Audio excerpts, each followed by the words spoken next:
Stanford, Michigan State, Florida State, Ohio State will all be taken. Yes. Now, correct me if I'm wrong here. Northern Illinois has to go to a BCS bowl. Yes, but they would likely go to the Fiesta Bowl. Correct. And Central Florida would likely go to the. Has to go to Illinois. Yes. Because what? They're an AQ team. Central Florida. Oh right, AAC is so AAC gets automatic tie to Sugar Bowl, right? No, they have no automatic tie-in. But AQ team. Then what about Northern Illinois? They're not AQ. No, but they're above. They're gonna be above UCF.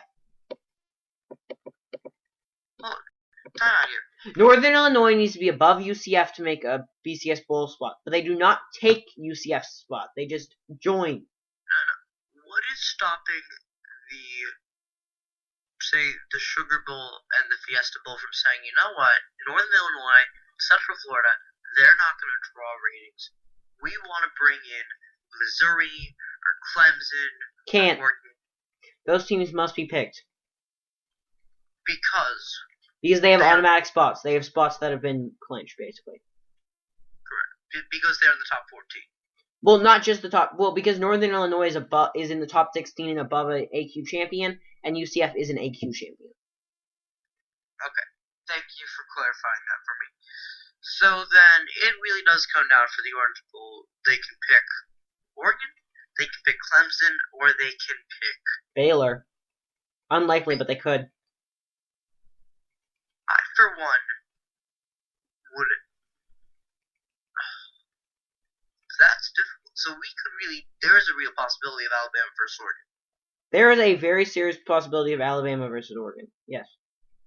It all depends on, and also the BCS rankings could switch between these days. You look at Oregon could move up if Arizona State, Michigan State both lose. Oregon can be a top 10 team. So the standings can fluctuate. But currently the top 14 teams, and these are the only teams.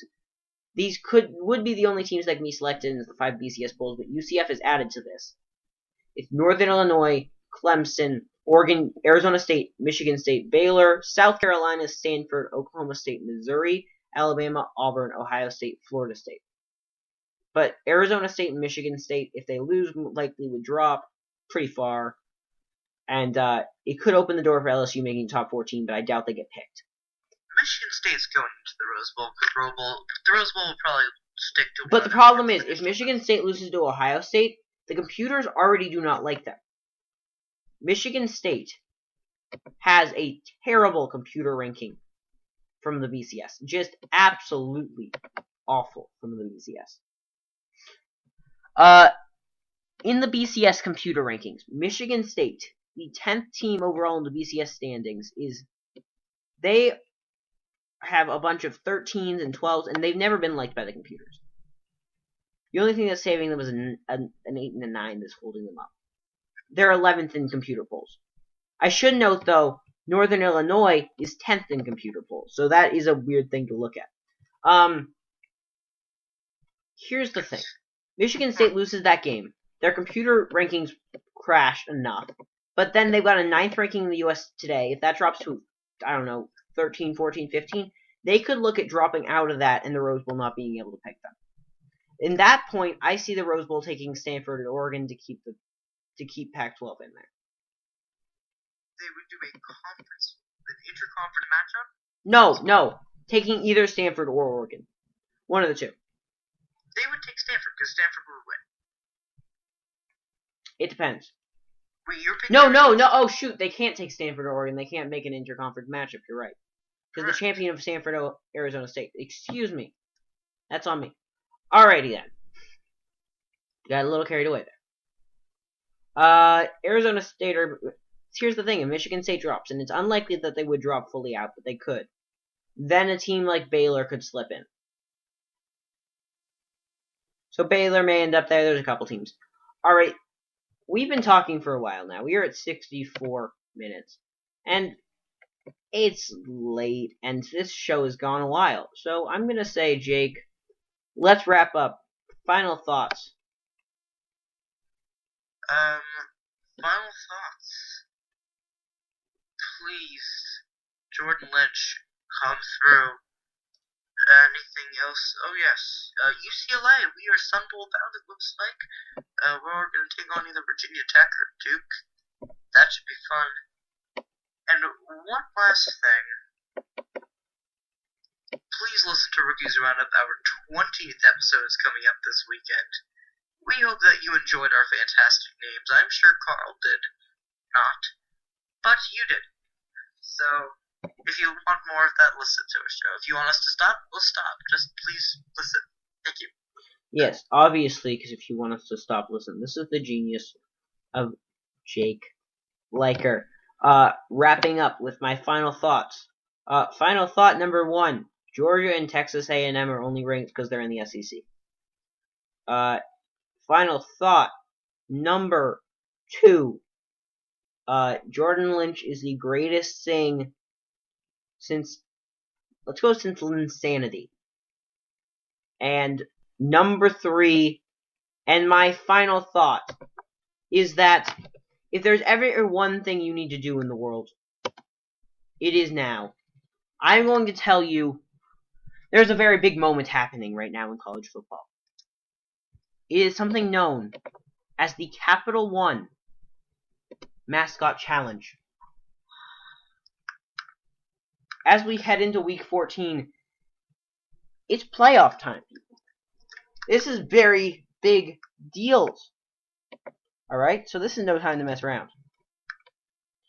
We are talking about some serious mascot challenge business. No joke, people. No joke. So I beg of you, please,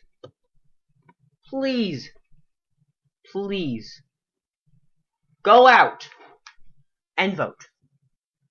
I really don't care who, except for the fact that I do. I'm going to tell you there's a couple mascots that are favorites of this show. Big Red's been eliminated, okay? No! That's the saddest thing! Big Red has been eliminated. Big Red has been eliminated.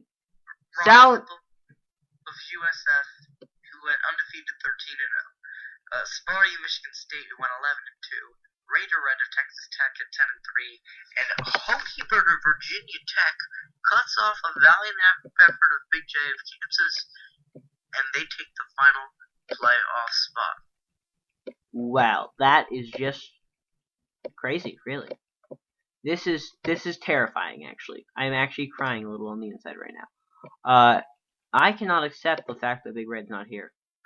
He was my favorite, and Jake's as well. We tried to vouch for him many times, but I think the thing is, it's hard when you're a Big Red blob. He finally hit his breaking point.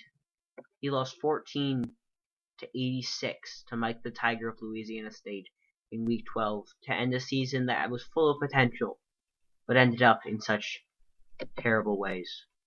We are all very sorry for Big Red, and in memoriam of him, we will have 5 seconds of silence. Now we can finish our show. I'm very grateful to Jake Laker being here. Just a great guy. I'm so happy I get to do these shows with him. These would be nothing without them. Just me talking is more boring, although a little more fun. Just kidding. I love you, Jake. Then we move on to the stuff I always tell you. Go find me on Twitter at Carl_PM. That's Carl with a K. Don't spell it with a C, please. Please, I beg of you, do not spell it with a C.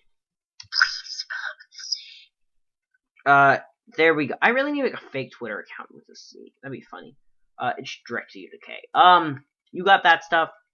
That's all good. Go like the page for College Football on Air on Facebook. We post stuff. It's amazing. Go like National Sports on Facebook. Go like Spreaker on Facebook, because this would not be possible without Spreaker. This has been College Football on Air on National Sports on Spreaker.com. For Jake Liker, Big Red, all the amazing names Jake read off tonight, such as Deshonta Broughton, This has been College Football on Air. I am Caro Mogline. Have a nice night.